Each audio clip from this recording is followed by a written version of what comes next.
অনুরাগের ছোঁয়া ধারাবাহিকের আজকের পর্বে আপনারা দেখতে পাবেন দীপা হরিশকে নিয়ে সূর্যের বাড়ির কাছে যায় এবং হরিশকে দিয়ে সূর্যের জন্য কিছু ফুল আর ইনভিটেশন কার্ড পাঠায় এবং বলে দেয় কার্ডটা শুধুমাত্র সূর্যের হাতেই দিতে।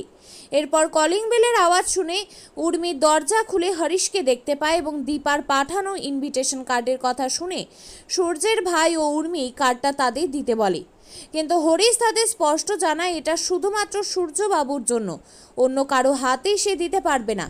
তখন সেখানে থাকা দীপ তাড়াতাড়ি সূর্যকে ডাকতে থাকে। তারপর সূর্য সেখানে চলে আসে এবং কার্ডটা হাতে নিয়ে বলে আমি যাব। তা শুনে উর্মি বলে ওঠে আমিও যাব আপনার সাথে। সূর্য তাকে বারণ করলে সে ওষুধের কথা বলে এবং সূর্য বলে ওষুধ আমি খেয়ে নেব পরে, কিন্তু আমি যাব। হরিশ সূর্যকে বলে শুধু আপনাকেই নিমন্ত্রণ করা হয়েছে, এই বলে সে সেখান থেকে চলে যায়। তারপর সোনা সূর্যকে বলে তুমি একদম ওই মহিলার সাথে দেখা করতে যাবে না। সূর্য বলে তুমি চেনো ওনাকে? সোনা বলে ওই মহিলা আমার জীবনের সব রং মুছে দিয়েছে। আমার স্বামী রুডি এই কথা বলাতে গেলে উর্মি সোনাকে আটকায়। সোনা বলে তুমি একা যাবে না, গেলে আমাকেও নিয়ে যাবে। ওদিকে সরোজিনী মার্কেটে সেই গুন্ডা দুটো দীপাকে ফলো করে তার ফ্ল্যাটে ঢুকে পড়লে হরিশ আর সিকিউরিটি তাদের চেপে ধরলে তারা সেখান থেকে পালিয়ে যায়। এরপর হরিশ দীপাকে এসে সেই কথাটা বলে পাশ থেকে অবিনাশ বলে সিসিটিভি ফুটেজ আছে তো, ওখানে চেক করলেই তো দেখা যাবে কে এসেছিল। এই বলে সিসিটিভি ফুটেজ চেক করলে সেই আগের দিনের গুন্ডাগুলোকে দেখতে পায় আর তাদেরকে বলে তোমরা অচেনা কাউকে এখানে ঢুকতে দেবে না, চোখে চোখে রাখবে। আর ওদিকে উর্মি সূর্যকে ওষুধ খাওয়ানোর পর দীপ সেখানে এসে বলে তোমাকে আমার কিছু ছবি দেখানোর ছিল। তখনই উর্মি বলে কিসের ছবি দেখাবি যা, এক্ষুনি ওষুধ খেলো, এখন যা ঘুমোবে, তুই এখন এখান থেকে যা।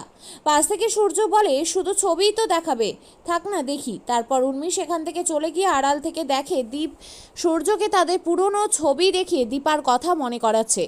দীপ সূর্যকে বলে বড়মা তোমাকে ডাক্তারবাবু বলে ডাকতো। ডাক্তারবাবু কথাটা শুনে সূর্যের পুরনো দিনের কথাগুলো মনে পড়তে থাকে, কিন্তু সূর্যের সব কিছু ঝাপসা ঝাপসা দেখাচ্ছিল। তা সে দীপকে বলল। দীপ বলে ভালো করে দেখো যা, এটা তোমার বউ। আর সেটা দেখে উর্মি ভাবতে থাকে আর বলে সব তার হাতের বাইরে চলে যাচ্ছে। তখন সে তাড়াতাড়ি সোনার কাছে গিয়ে বলে, তারপর সে সোনা দীপের কাছে এসে দীপকে একটা থাপ্পড় মেরে বলে যে মানুষটা তোমাদের ছেড়ে চলে গেছে, আমাদের সাথে চিট করেছে, তার ছবি দেখাচ্ছিস তুই?